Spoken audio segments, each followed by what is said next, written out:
Hey folks, welcome to another edition of Fitness Friday Posi-TIPS with Rachelle. It is always great to be here with you on the best day of the week, Fitness Friday. Folks, this time I'm actually going to conclude this series here on the importance of motivation. Next time I'm actually dropping in an episode on marketing because I have a small stack of marketing collaterals that I've been saving since the end of last year. And you know, environmentalist Rachelle hates to see stacks of paper. So I want to put them in the recycle bin as soon as possible. So folks, I'm truly looking forward to, I always love covering marketing.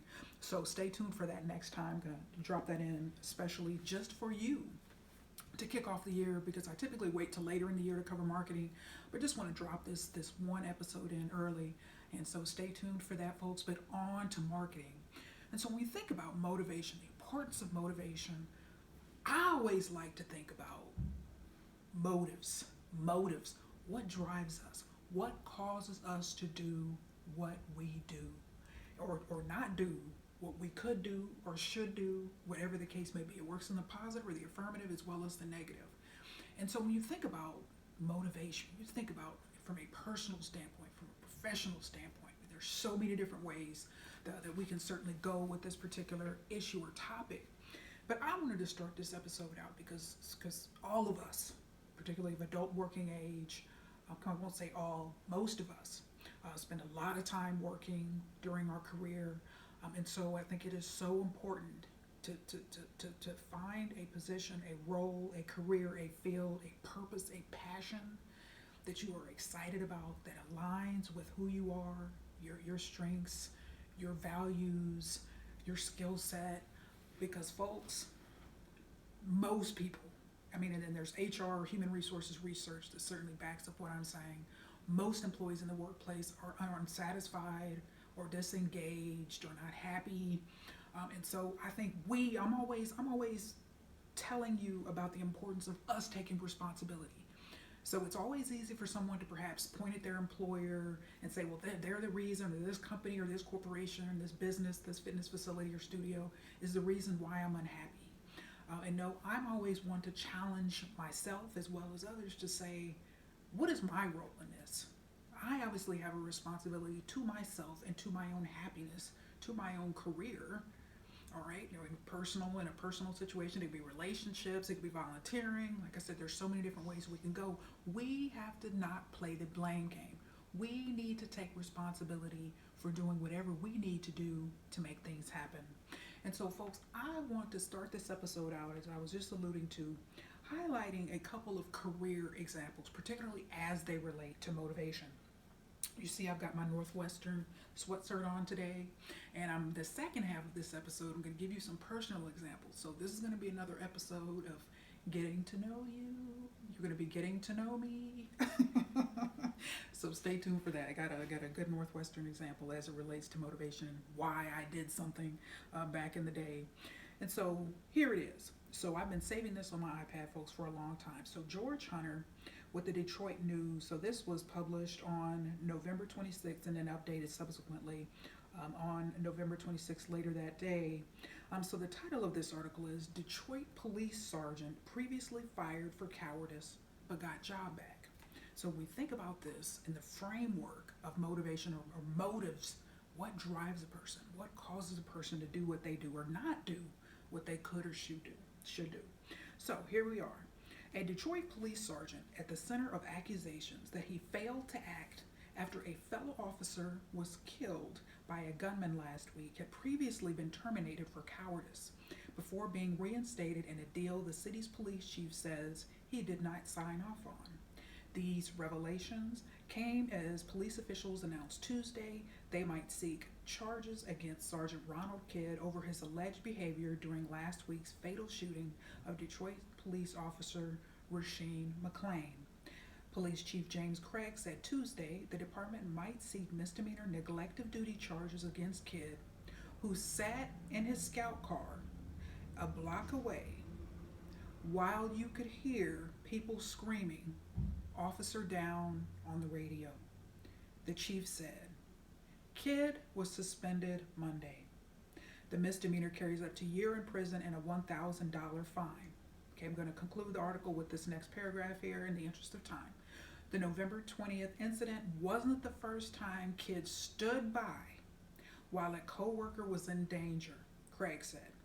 Kidd was fired in 2014 for cowardice after police video showed he failed to act while his female partner was being assaulted by a mentally ill man in a detention facility, Craig said.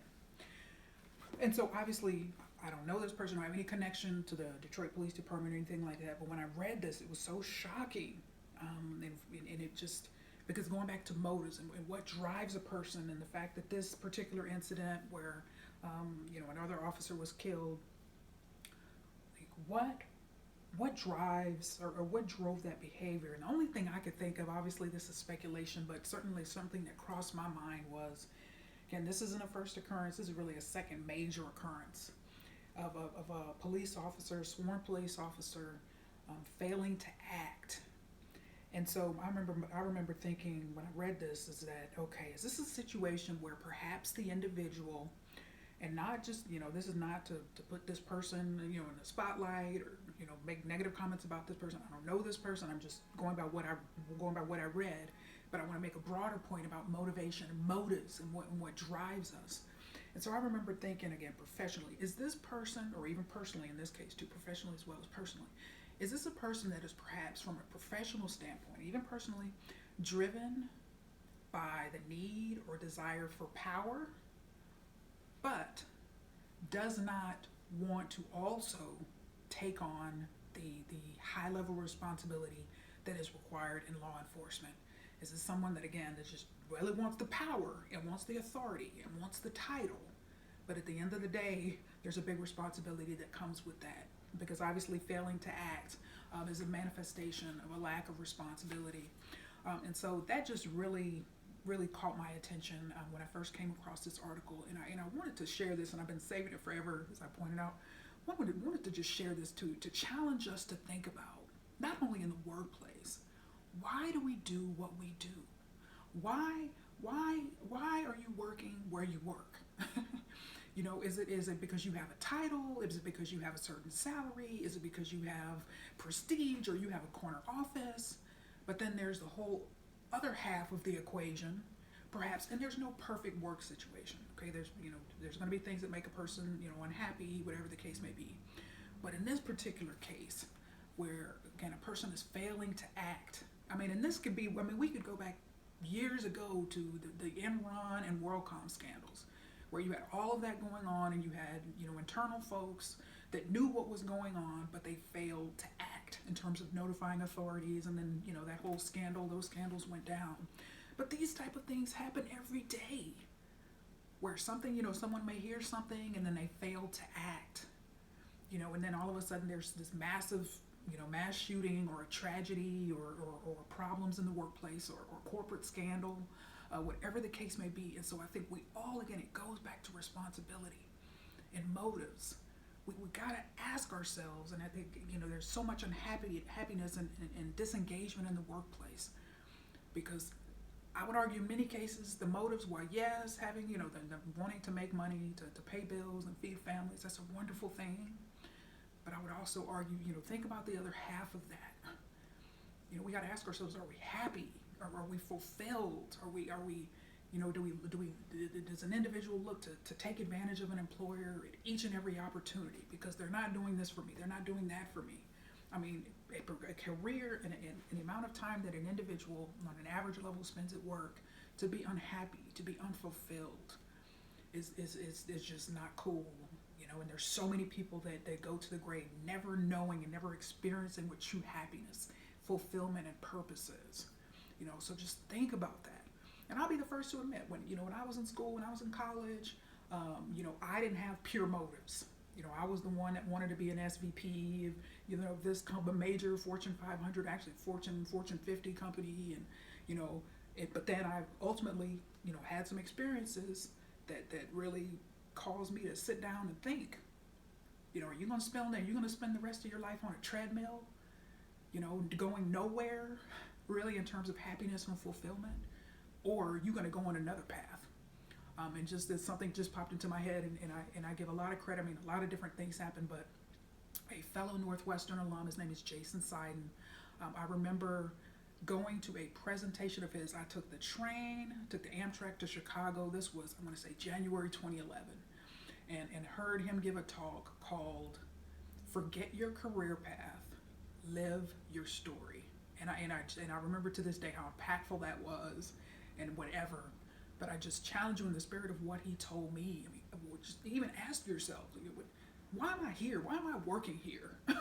Do I even like this place? And a big one for me that I'm always highlighting on Fitness Fridays is, do I even really want to be in the fitness industry? Is this a good fit for me? Am I just here to put food on the table? And like I said, there's nothing wrong with that motive. That is human. You want to be responsible and for your obligations and family. That's a wonderful thing. Wonderful thing. But if you're unhappy, if you're unfulfilled, if you're going around backstabbing and bad-mouthing your bosses and co-workers and the facilities or the chain, that's just not cool.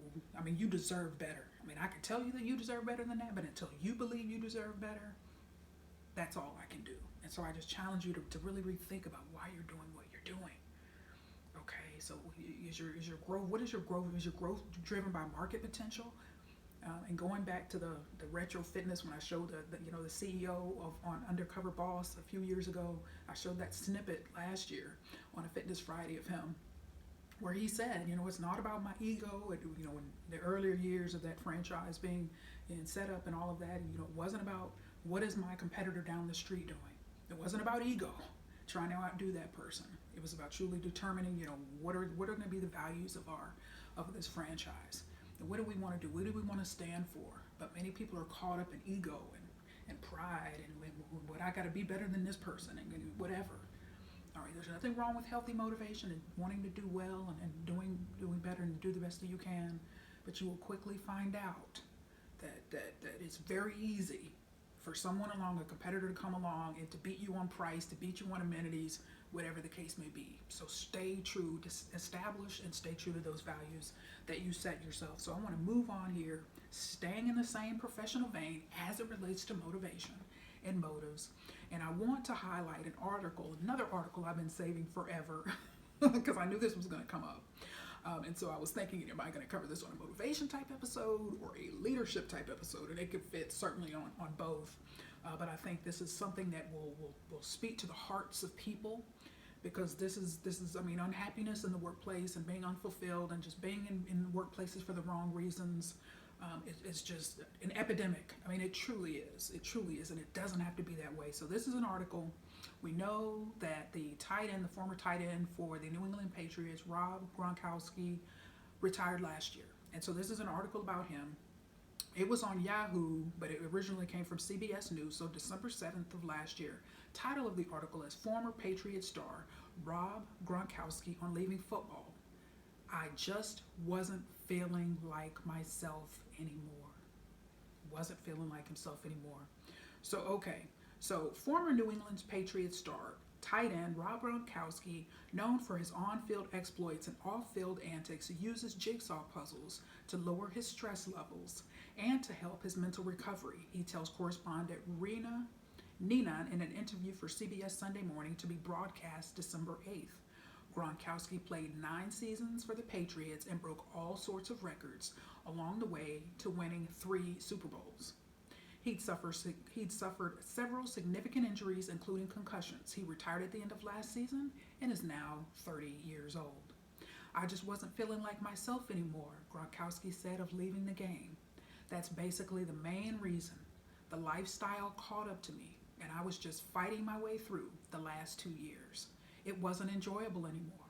I just knew that's when it's time to go and walk away." Woohoo! So we went from Detroit cop, with all due respect to him, to NFL superstar that is retired. So remember, there's a lot of news, a lot of hoopla, even for those who don't follow football. If you tuned into any online news or certainly broadcast news, you heard about this retirement. And so it was considered a big loss, or still considered to be a big loss for the Patriots, and you see how their season ended, unfortunately, prematurely. But so when you think about this, looking at it through the lens, the realm of motivation. So we know that was a tough decision. Somebody that's a champion, super competitive, loved the game, did extremely well, decides to walk away. I mean, just the courage. I mean, not just courage in a general sense, but the moral courage to say, I know I'm going to get criticized. People are going to question me. People are going to doubt me. People are going to wonder why I'm doing what I'm doing. Are you walking away from so much? But only he knew what he needed to do. All right. So thinking internally, motives, what's driving him, what drove him. He knew that he was done. Okay. He said he, basically was fighting through the last 2 years. So the motivation was waning, and then finally made that decision. So again, we project this into our own lives just as human beings. How often do people stay in situations that they are done with, that are no longer fruitful, that their motivation is waning or motivation is gone? What, trying to please someone, fearing rejection, fearing somebody's going to judge you, fearing someone's going to talk about you, fearing looking like a failure, whatever the case may be. All right, when you think about where with that courageous decision that he made, obviously 29 years old, so now this was a little while ago, so now he's 30, and so obviously in a strong position to take an early retirement. But still, we've got to be willing to ask ourselves, is this where my heart is? And I said that with him and his decision, the moral courage, because not only was he doing the right thing for him, he was also doing the right thing for the Patriots organization by saying, you know what, hey, this isn't working for me. All right, how would we think about particularly on the commercial side of the fitness industry, high level of turnover, and where people are struggling with waning motivations, no motivations. Well, I took this job because I needed something to pay the bills. Like I said, there's nothing wrong with that. But the turnover in the fitness industry is just something that needs to be addressed. Again, like I told you last time, that's why I love what I do. There's a lot of freedom in what I do, not only on Fitness Fridays, but just professionally in general. All right, because I like to tell it like it is, like just to borrow from the vernacular, and tell you things and tell individuals things and report things, and in terms of evaluations, whatever the case may be, that people may not necessarily want to hear.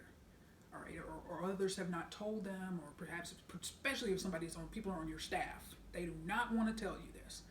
And this turnover in the fitness industry, it needs to be addressed, because I don't know who told a person or how the industry, just generally speaking on the commercial side, 20,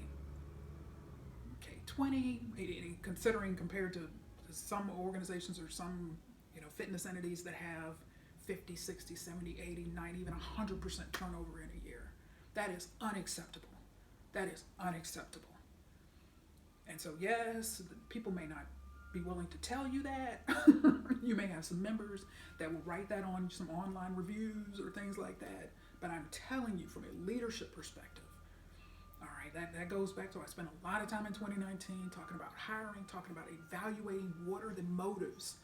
The people that you're interviewing, what are their motives? You got to find that out early.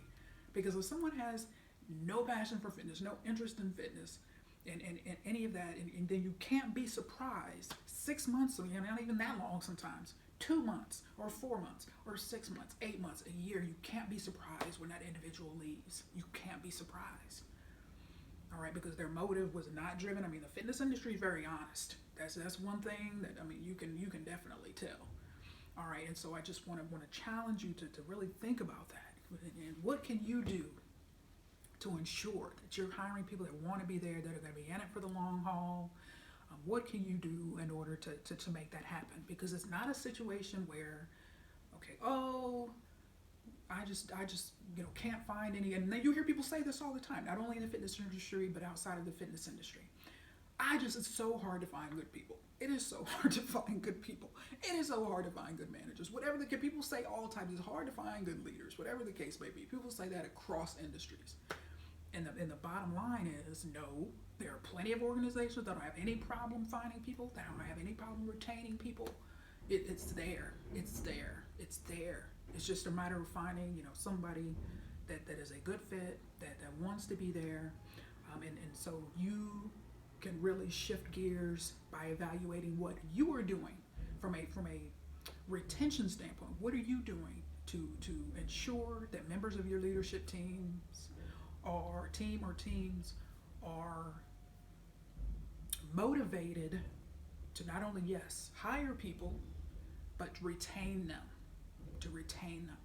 And it's a very golden wisdom nugget I shared last year on one of the final episodes of HR that I talked about was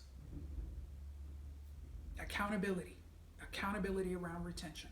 Accountability around retention. That needs to be a performance metric. It is for certain outside of the fitness industry. Okay, it's unacceptable, and there's a price to be paid for people that think, any leader that thinks that 80%, 90% turnover is going to be acceptable. There are certain industries where that is certainly done. Because from a motivation standpoint, if I'm just utilize me as an example. So if I'm leading a team and this is kind of a hard example because I love people. So I would, if I had 80% turnover, I would feel like an abject failure. You know what I mean? So I'm probably not the best example, but just for the sake of example. So if I'm leading a team and I have all this high turnover and there's no repercussions, there's no negative consequences, okay, then that behavior can continue. Why? Because there's no repercussions, there's no negative consequences of that. But if I'm a leader and part of my performance evaluation is my level of retention, I assure you, not 100%, but a higher degree of individuals are going to tweak and change how they lead and how they manage because there's more of a personal and professional stake in the matter with my performance review. Part of my performance review is counting on this. All right, so I'm highlighting that again. If there's no consequences, there's no ramifications because that is costing you.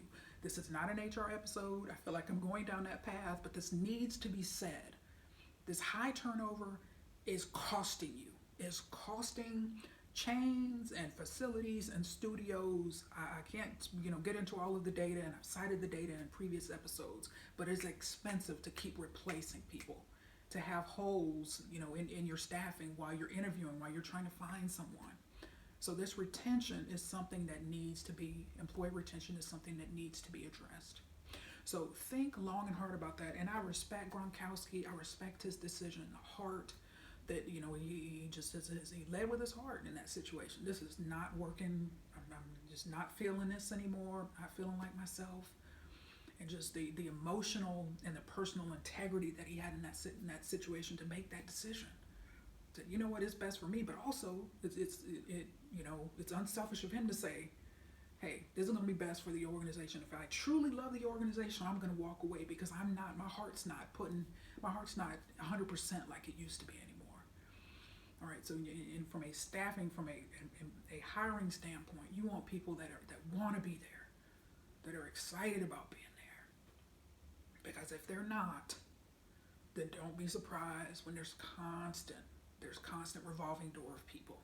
There's a constant revolving door of people. So we got to really get at the heart of motivation. What drives a person? Why do you want to work here? Why do you want to be here? Tell me about some of your last experiences. Listen for motivation, but also listen for things that will kill their motivation. All right, because if you're in a situation where you're hearing some things, you're hearing some patterns, you're able to putting things two and two together, and you're saying, ooh, this person has had some challenges and environments or situations like this in the past. Don't know that this is going to necessarily be. This position may have been open for 5 months, and at that point, a person may be desperate to just fill the position. Don't let desperation. Let's not let desperation drive our decisions. Desperation does not make good decisions. So think long and hard about that. Motivation is so important, just on a professional level, career-wise. And I challenge you: do you like what you're doing? Do you want to be where you are? You got to take. If not, you got to take responsibility to change it. I can't change it for you. No one else can change it for you. Your boss can't change it for you.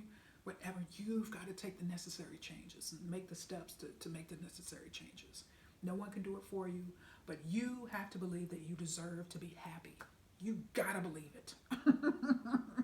because I could sit here and talk to you for the next 75 hours straight. But until you believe deep down that you deserve happiness and fulfillment professionally in the workplace and outside of the workplace on a personal level, you're just going to have more of the same. You're going to have more of the same. So I challenge you to believe that you deserve more than that. All right, so folks, so we're going to move into the more personal aspect of this episode, some more personal second half of this episode. So we're going to talk about, again, continuing this conversation of motives. Think about why we do what we do, what drives us. And so I told you, kind of give you a little quick snippet last time about, and I look at this, you can see this is a dance bag. You see the dance all over it. So I look back on my life, and that is one thing about me. I've not been afraid to do different things, try different things. It's been a wonderful experience. And so this was one of my, growing up, little girl, loved dancing. Love dancing. I've taken various genres of dance over the years. And so I decided when I was 30, and so let me back up really quickly. So as a young girl, my goal or my dream, I was either going to be the next Janet Jackson or Paula Abdul, because remember Paula Abdul was a tap dancer. She's also a dancer. So Paula Abdul, or the next Jackie Joyner Kersey or Flojo. So again, we had the track thing going on, and so it's just, and I look back, those are diametrically opposed. So how I was going to be a professional tap dancer or dancer, as well as simultaneously running track meets around the world, that's just really interesting. But I was a little girl and had big dreams, and that was very, very passionate. Those were a couple of passions of mine, so I wanted to combine the two. So love of dance. So that explains. So when I was 30, I said, you know what? One genre of dance that I never did as a little girl was tap dancing. Did not have access to tap or any tap instructor or anything like that. And so I decided then, at the time, it was Henry Ford Community College back at the time in Dearborn, but now it's Henry Ford College.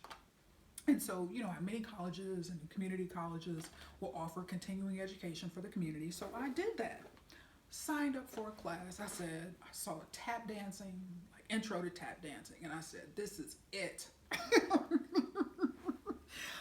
I used to really admire Gregory Hines when I was a little girl, and I said, this is going to be great. I'm going to reclaim my tap dancing dream. And so I signed up for the class, and you could see, I have this, Bonnie Franklin, I Love to Tap DVD. And so signed up for the class, really enjoyed it. And I've saved it all of these years because my personality. I'm thinking, it still may happen. I still may find a class that may be suitable closer to me up here in Novi. But when I think about why I took this class, so long story short, obviously the tap dancing dream did not come true. Because while I had, it's very interesting. You think about the motives, the motives and what drove me to make that decision. Yes, love dance, that was great. But also, realistically speaking, like I said, we tend to look at a decision and say, oh yes, this is great. I love dancing. I used to really want to tap dance as a child and never had an opportunity to take tap dancing, that genre. This is going to be great. But then again, remember, there's the other half, the realistic version of the decision. So the realistic version of the decision was, at the time, I was a territory manager in biotech sales.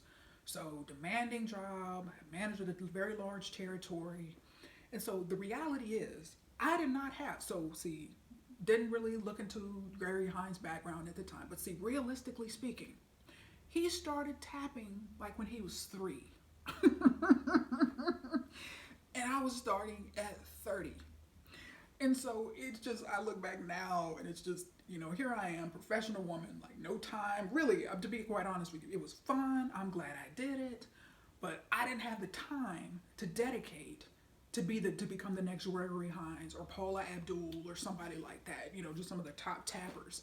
Because, this, yes, it was great. It was wonderful. But this wasn't my passion. This wasn't, It was great. It was cool. But those people who become exceptional, These are people that are spending hours and hours every day. Again, I was a professional woman, I mean, still a professional woman, just don't have the time to spend hours a day trying to master, a tap dancing craft. Didn't have it then, certainly don't have it now. But this is an example, like, why did I make that decision? How many times in life do we make decisions like, oh yeah, this would be cool, this would be great, this would be wonderful? Like, for instance, somebody may be house hunting and say, oh yes, that I love this house, it has all of this stuff, it has a pool, it has a 4 or 5 car garage, this is wonderful. But then when the mortgage comes due, reality sets in, you realize what kind of payments you got to deal with. Oh man, what was I thinking? But how many times in life do we make decisions like that?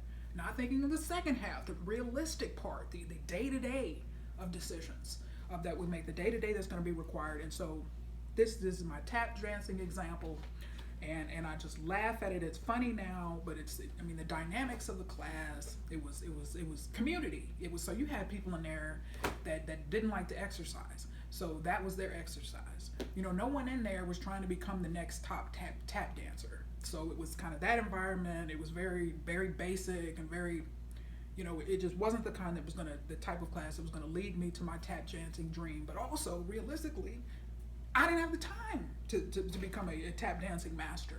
And so I just utilize this as a funny example of asking ourselves why we do what we do. People fail in the fitness game year after year after year, set New Year's resolutions and not achieve any of them for the last 25 years, 20 years, 5 years, whatever the case may be. Why? And I always come back to the question of motives. Like, what is driving you? What is driving a person? Is it because your best friend lost 50 pounds? And that positive, that can be positive motivation and all of that. That can be wonderful. But many times people fall flat by trying to emulate what someone else is doing, and they don't have the internal or the intrinsic motivation to do it. So yes, while this was fun, this was wonderful, the external motivation of knowing that, again, if I could, Paula Abdul used to be one of my favorites growing up, Janet Jackson, just the choreography, her videos used to be great, Gregory Hines, people like that, it was wonderful. Okay, but that's truly, that was not my career path, that was not my life purpose, and that's part of their purpose, that's part of their passion and their commitment and all of that. And so we've got to be realistic, but we also got to ask ourselves and be, and again, this what I'm about to say is taking me years to get to this point, but we have to be secure enough in who we are to say, this is me, this is not me. Because if you're not secure enough to say, this is not me, you're going to be running around doing a whole bunch of stuff that you have no business doing. And we don't ever want that. I don't ever want that to be you, because that's a recipe for failure. And so my next example, speaking of seeing what other people, trying to emulate what other people are doing, I have to share my Northwestern University student experience example. So this was one of the later quarters of my student tenure there in graduate school, and people around me, some of my classmates, this was before class, some of my classmates were having, and there were vending machines that sold coffee. Okay, so I don't drink coffee. I don't drink coffee, to be quite honest with you. The smell of coffee, particularly if it's strong enough, will upset my stomach. So it's just kind of really, it's just an interesting dynamic. But anyway, I wasn't secure enough at the time in myself to see other people mulling around drinking coffee and not feel like I needed to drink coffee, to feel like I fit in and that I belonged, whatever the case. Everybody else is drinking coffee, so I need to be drinking some coffee. I tell people I'm naturally caffeinated. I can be 5 o'clock in the morning, just full of energy, and I know I can drive people crazy. But anyway, so people mulling around, my classmates. So like I said, I'm seeing this, oh yeah, well, they're drinking coffee, then I need to drink some coffee. Folks, and I remember like the coffee cups, there were little white cups, and it was like 50 cents. And I remember getting that cup, and then of course, I didn't know all the ins and outs of, putting cream and sugar and all of this stuff. So I think I drank it black. And so it was not a good situation. And then at that point, when you're trying to fit in and look like you belong, drinking coffee, and you don't have a clue what's going on. And me, the caffeine that was in it. Like I stay away from caffeinated beverages just altogether. And so, because it gives me the shakes, it makes me nervous, and it doesn't work for me personally. No, a lot of people love coffee. It's a wonderful thing. You enjoy it. But it just doesn't work for me. It just makes me all jittery and stuff. And so that is exactly what happened that morning when I tried to fit in and drink coffee. So everybody else was just cool, calm, and collected drinking their coffee. And I was a nervous wreck. I just can't handle that caffeine. Just can't handle the caffeine. But why did I make that decision? What drove me? A wrong motive of trying to fit in. And it wasn't peer pressure where, hey, Rachelle, you want a cup of this coffee? Or what's wrong with you? You're not drinking coffee. It wasn't peer pressure. That was my own insecurity and pressure. It made me feel that, I got to drink this to fit in. What a joke. And so, next, another example. So this was before I started college in Louisiana. So this is my alcohol drinking example. So, shared before in other episodes, I don't drink alcohol. Those of you who do, you enjoy, party on, rock on, whatever the case may be. But I don't drink alcohol. So, for college, I was hanging out with some of my coworkers, and they were older than me. And so, a couple of, career military type, I at that point, I'd started working on base, so initially started out working at Burger King, but that's a whole nother episode. We're talking about my experience at Burger King.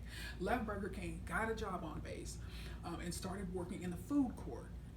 It's a place that back in the day, it's been gone now for a long time, called Royal Chopsticks. So it's hanging out with some of my coworkers, and their spouses. So everybody's sitting around at this one time. We're all hanging out, it was someplace close to the base, and so there was music, and there was pool, and it was just whatever. So these people are older than me. They're just more experienced. They're drinkers, so they're just ordering their drinks, whatever this and that. And so then I had gotten there late, and then so the waitress comes by and says, ma'am, what would you like to have? And so at that point, see, again, I was not secure enough in myself to say, no thank you, I won't be having anything. I'm literally racking through my brain trying to think, what can I order that is not going to be, that I can, just seem like I know what I'm doing and seem more experienced. And so for me, I said, oh, that's right. I remember episodes of Cheers, somebody would order a martini. And so I said, yes, give me a martini.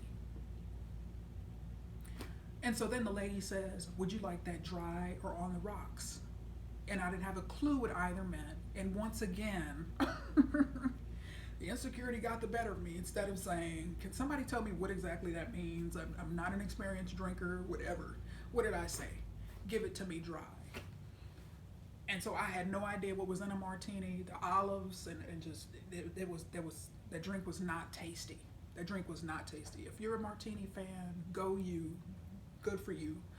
But I couldn't handle it. And then I'm in a situation where, again, I'm trying to look cool, trying to look like I fit in, and I'm sitting here sipping on a martini. In my opinion, it was absolutely disgusting, And so while I'm trying to fit in and look cool, I'm sitting here having my own internal battle, like, what in the world? And I got to sit here and drink this nasty mess, trying to look cool with these people, But how many times in life do we do that? How many times in life, professionally, personally, are decisions like that made, not based on intrinsic motivation of what is good for me, what aligns with my values? My values may be different than everyone else's, but hey, this is me, this is who I am, it is what it is. Unfortunately, I have grown a lot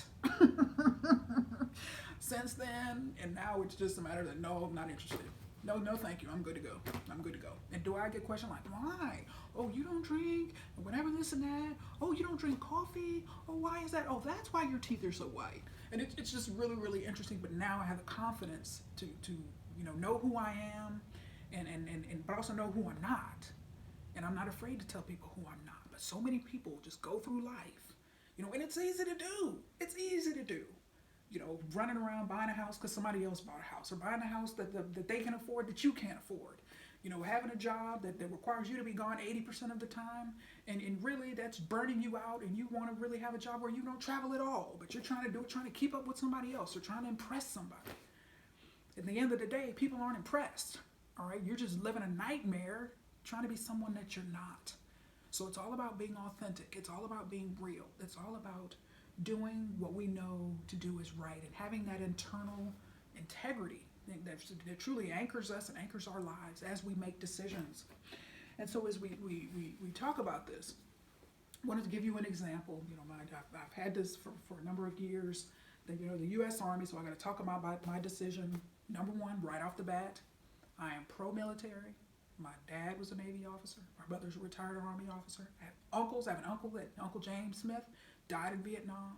A lot of military members in my family, extended family, and so I am pro-military. God bless our troops. Thank every one of them for their service, as well as the veterans who served. But what I want to do is shed some light on the decision that I made. We were actually in Korea at the time, and so I had a summer job. So I bagged groceries actually pretty much the entire time. We were in Korea at the commissary, so the military version of a grocery store. So I bagged groceries, but I also had a summer job, and so that was the summer before my 10th grade year. And so I worked in the CID, which was part of the MP, or the military police, for the base for Yongsan, which was located in Seoul. So in the CID, which was the Central Investigative Division, that was so cool. I mean, it was stuff like filing and a little bit basic typing stuff. It was just so cool. Basically, me and my friends from school would just kind of work and hang out. It was so cool. Paid minimum wage, whatever. It was great. Good experience. And so, but I really liked the coworkers and in terms of the military and civilian personnel who worked in the office, and I was just inspired and said, oh, this is going to be great. This is what I want to do. It's in my family. I have other relatives that have been in the military, and I really like this investigative aspect of this. It's going to be wonderful. And I told you, then I signed up for ROTC the following, JRTC the following year. And it was a good experience because it showed me really quickly that was not a good fit. And again, going back to motivation, why are we making decisions? So I was inspired. How many of us make decisions based on inspiration? It was a wonderful thing, but think about it. If my motive had been, even when I signed up for JROTC, or my career motive had been, I want to serve my country. Wonderful motive, an absolutely positive motive. And I would have been successful moving forward in JROTC in a subsequent military career. But I was thinking of making that career choice because I was inspired and I liked the people. And that's why, at that point I was really young, and my sense of security and knowing who I was not developed at all. So I didn't know that, Rachelle likes to do what Rachelle wants to do. Rachelle does not like conforming, with all due respect to any situation or career field that requires a lot of conformity. But that's just not me. That was hard. I failed the first inspection. The master sergeant giving the inspection was like, Private Smith, did you shine your shoes with rocks? And the truth of the matter is I didn't sign them at all. I didn't shine my shoes at all, but ultimately I did because I wanted to pad that, moving forward, I wanted to pass the class. So I shined my shoes. And my brother would come home on leave and he would iron my uniform before my inspections. But see, he was able to do that, and hey, no problem, sis, whatever, this and that. But so, again, my motives in that situation were not pure, they were not proper, they were guided by inspiration, which can be a wonderful thing. And so that's why I think about even people who walk into a gym who maybe think like, oh, I'm really inspired by so-and-so, and they try to do what so-and-so does. Somebody that's just walked into a gym for the first time will go in and be inspired by somebody that's been working out 40 years. That's wonderful. But if you're running around trying to do what that person is doing, and you wonder why you're frustrated, why you're giving up on your fitness, why you hate going to the gym, okay, imitating people, and we've got to ask ourselves, what's right for me? What's reflecting my values? What reflects who I am as a person? And for the young people who may be watching this, recognize, it's going to take some time for you to learn yourself, to learn who you are, to become secure in who you are. And so don't feel like, okay, I'm 15, I got to have this all figured out. You're going to have to make some mistakes. You're going to have to learn, do some things that are not you, and they'll help you determine who you really are. Okay, it's not just a matter of going through life saying, oh, yes, I made all the right decisions. It's just great. Yes, and that happens for some people, and that's wonderful. But most of us, it's trial and error. It's making some wrong decisions. It's doing different things and recognizing this is not a good fit. This does not work for me. But the key of the matter is to not stay stuck in those situations. So we think about our careers while we're choosing what we do. I remember when I worked in medical sales, I would have heart-to-hearts with doctors from time to time where they did not want to be physicians.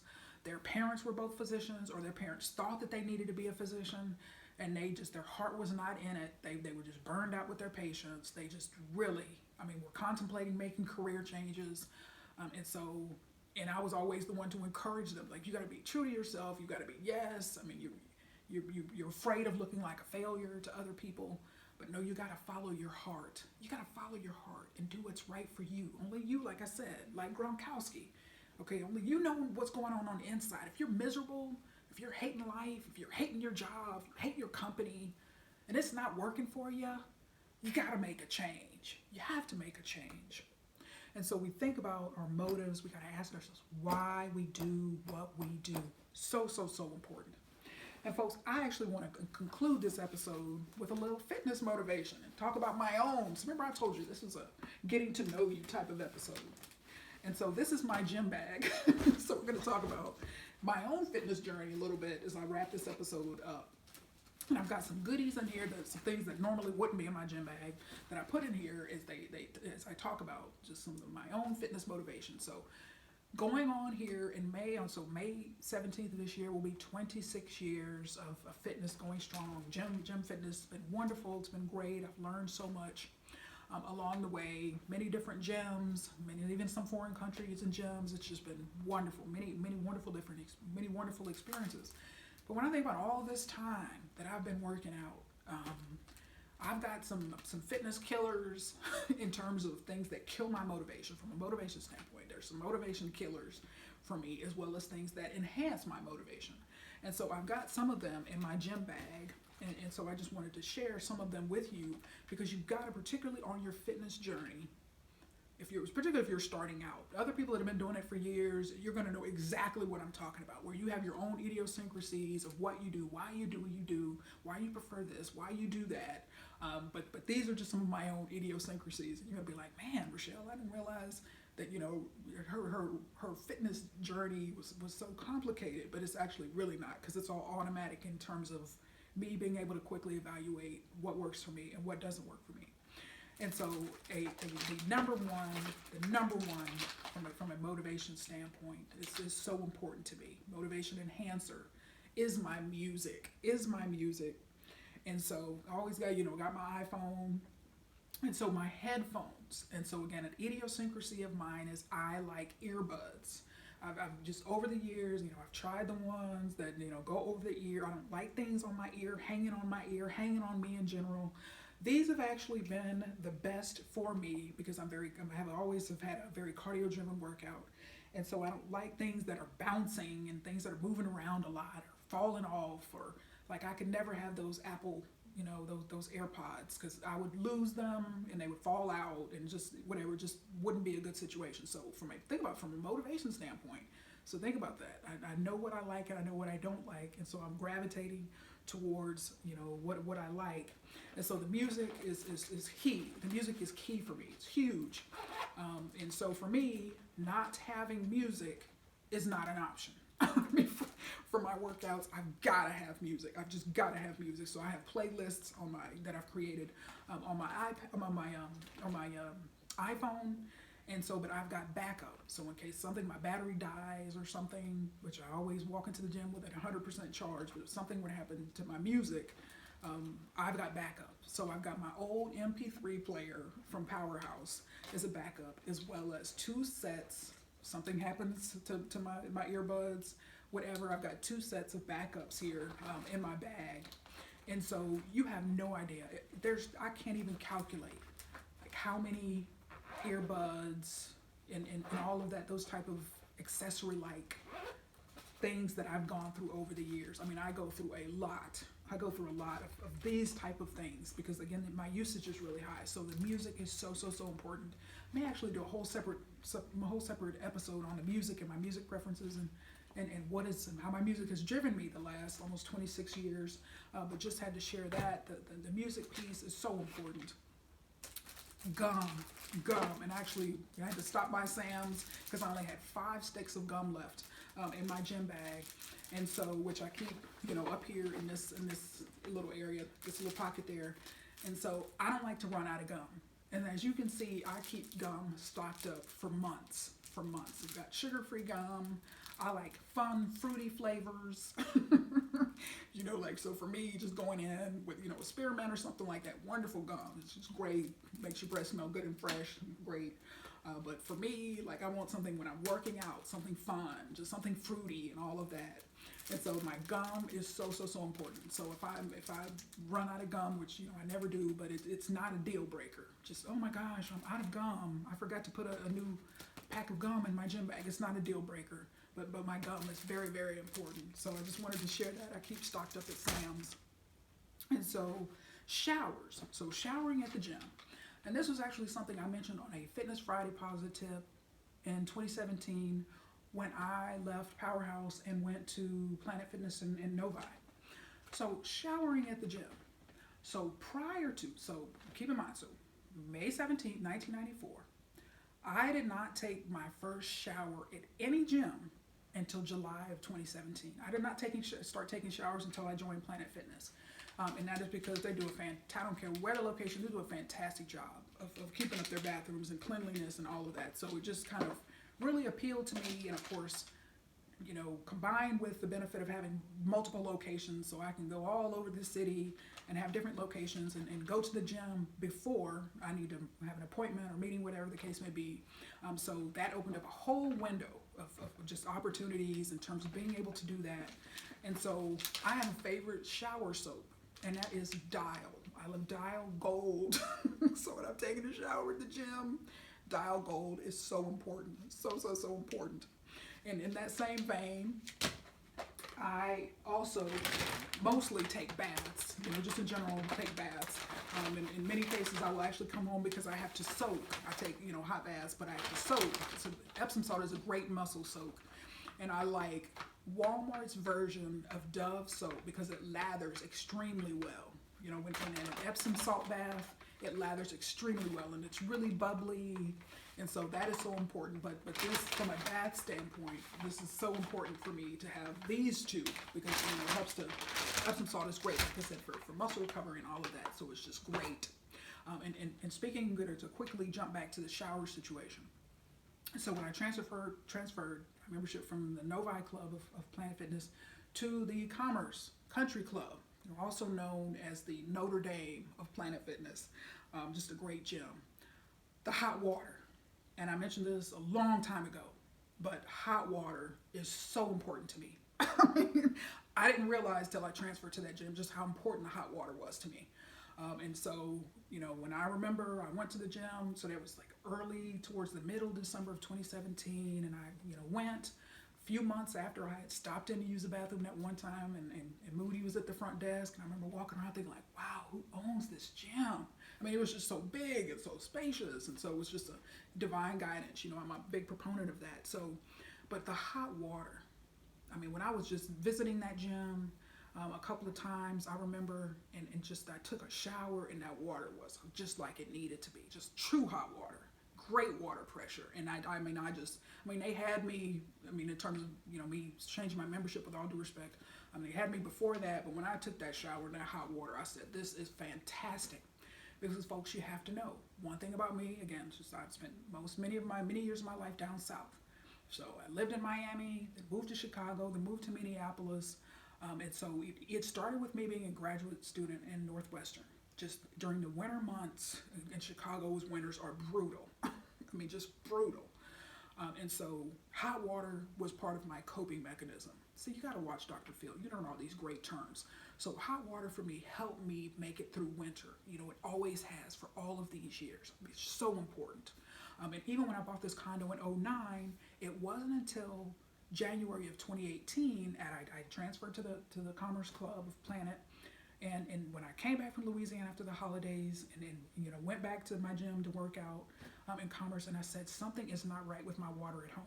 This water is not like it should be, folks. For the first time ever, I had owned my condo for years, so I literally watched a YouTube video and I learned how to change the hot water setting on my hot water heater, and it has been fantastic ever since. So talk about some inspiration. It's a motivation. This water is not right in my house. And when I take my shower before I come home at the gym, that water's nice and hot. Water's nice and hot at my parents' house in Louisiana. Something's not right with this. And so I fixed it. It has been wonderful. So the hot water and the ability to take a shower and just go where I need to go if necessary, but also the hot water that helps to drive that. So That is actually a strength I've determined of PF Michigan Group. I don't care which location of theirs I go to, that water temperature and that water pressure is outstanding. Another strength, this is another idiosyncrasy of mine that I didn't know, is like I mentioned, the winter months, particularly the month of January, tends to be rougher because it's cold, it's to be dark and gray and overcast. And so the January, so the winter of 2018, the winter of 2019, now heading into 2020, have been stronger than any other winter months in my Chicago years or Minneapolis years or even prior Detroit years. And that is because another idiosyncrasy and what I consider to be a strength of PF Michigan Group is they are very generous with the yellow at the front of their gyms. And so when you walk in and you see that yellow, and we could talk about, light therapy and all of that, it is just really, sometimes I'll just, even now, just stand there and I'll be looking in the mirror and then I'll look at behind me. I'll be staring at the yellow behind me or just staring at the wall at the yellow. People may wonder, like, what is she looking at? But I don't care. But that helps me. That yellow early in the morning, I have had the strongest winters, 2018, 2019, now heading into 2020. That combination of hot water, which is so important to me there, as well as the yellow. Early in the morning during the winter months, I've had some strong, it's a noticeable difference, because it's like, oh gosh, this is so sad. It's winter, it's cold, it's dark, whatever. But it's just those two idiosyncrasies have been met, and they've really, really enhanced my own fitness workout. So I just had to point. It's little things like that you got to learn what's important to you and what's not important to you for success.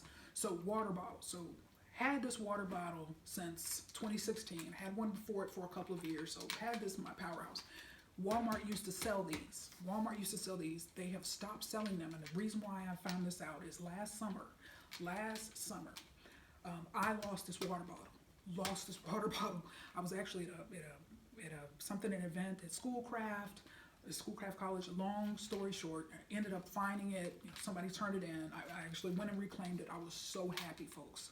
And so when I thought I had lost this water bottle, it was a Saturday morning when this happened. So I spent like 4 hours on the following day, Sunday, going to different stores, spent hours looking for different water bottles because I have the idiosyncrasy of around my water bottles of being, and that's one thing I love about this water bottle is it's double walled, so you can see the insulation inside, because I don't want lukewarm water.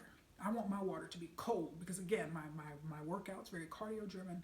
I like for my water to be cold, and so the double wall keeps my water nice and cold, and literally, just the ice will stay in there for hours, even after I put it in there before my workout. So this water bottle is so important to me, and I was just so sad.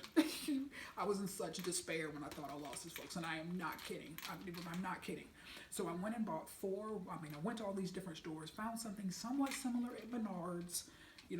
Was happy and excited. So this happened back in August. So they were trying to get rid of all of their, these type of things since the summer was gone. So I found one. And I actually bought 4 of them and said, oh, and you said, well, Rachelle, that looks just like yours. Well, this one is 32 ounces. This one is slightly larger. This one is not double walled. And so apparently, and I tried it, like, oh, let me see, because my current water bottle, my original water bottle didn't get turned in until the following week. So I had to do a few days without my prized water bottle. And so with this one, and you see these in stores where they've got this little contraption here in the middle where apparently you just freeze it and it keeps your beverage cold, and it doesn't. It's just not the same as having the double wall feature. And also too, because it's not double walled, and then the ice will melt right there. And a bottle like this, because it's not double where the ice is held in the inner chamber like this one, this bottle sweats. So it gets wet, and you can see it sweating on the side, and that's just the idiosyncrasy of mine that I don't really care for. But I had to think about, just moving forward, and so I actually got 4 of these. But you folks, you have no idea how elated I was when I got my prized water bottle back. I was so happy. I love that water bottle, and I've just been searching Amazon Prime like everywhere, trying to find just double walled. And it's hard because there's a shift towards stainless steel, even though they may be double walled, but they're stainless steel. My gym towels, I have multiple colors that I often coordinate with what I have on. My towel is so important because, again, I'm very cardio driven, so I sweat, and so I've got to have my towel, which is so important. And these vary. Yes, my workout gloves. So these have varied over the years. I've lost some, Many have been worn out, have been many different colors, and that's wonderful. That's wonderful. I have all of my stuff here. So my soap, my gym shoes, towels, and all of that are held in this smaller bag because I don't want to be first fishing, searching for stuff. It's all right here. It's all kept replenished and everything. And so that is pretty much it. And so I've got my little compartment here that has my lock, that has my, that has my gum, because again, I put my car keys in here, so it's, when I'm working out, because I don't like to be fishing for stuff. I like to get into the gym and I like to get moving. I don't be trying to find out where stuff is, where do I put such and such. It's all here. It's all good. It's all wonderful. So folks, think about what motivates you. Think about what motivates you. What doesn't motivate you. And I've alluded to in a number of episodes, just quickly mention before I close this out. Repetition. So almost 26 years in, the thought of me going into a gym, any gym, and doing the same routine day in and day out, I have no motivation to do that. None. That's why you see me cross-train. That's why I'm always changing things up. I'm changing the time I'm on different machines. I'm changing the order. You were to see me, I'm very random when I work out. But that's because that keeps me interested. That keeps me engaged. And that's just part of my personality. I like the change. I like that sense of adventure where I just don't know what's going to be next. So that is a big thing for me. Going in every day, doing the same thing, same amount of time, same order. I have no motivation to do that. Another thing, working out at home. No motivation to do that. None. Never owned any type of home gym machines or anything like that. Gyms, workouts for me have always been about going out, working out somewhere. So that's another big thing for me. Talking, having long, drawn-out conversations with people at the gym. It's not work for me. I'm going to talk more about that in February when I have an episode where I talk about approaching people at the gym. That's going to be really insightful. So stay tuned for that. And also another thing, group fitness. No group fitness in the last almost 26 years. That just does not work for me. But you got to figure out what works for you, what motivates you. A lot of people love group fitness. A lot of people love having this group of people to work out and be accountable with and all of that. For me personally, what motivates me, my intrinsic motivation, my gym time is my me time. Okay, I'm thinking, I'm brainstorming, like, yes, I'm working out, but folks, I'm thinking a lot when I'm working out. And that's why I have my earbuds on. I don't take them off. Like, I'm just constantly, I like to be focused and all of that. Don't like to be interrupted. And so that is that. That is that. You got to find out what works for you. Because if I would have been running around trying to do a whole bunch of stuff that everyone else was doing, I too would probably be a fitness failure. So don't let, insecurity get the best of you where you're running around trying to imitate and do it with everything, what everyone around you is doing and trying to do and trying to be and trying to have. Be authentic. I'm trying to live an authentic life. I'm doing my best to live an authentic life. And I just think that is there's so much freedom in that. Just being you, being free to be you. All right. And that's just the best that you can do. And so, folks, that is all I have for you today. Stay tuned for that special episode I have next week on marketing. But until then, remember, I am positively passionate about your fitness and success. Make it a great day.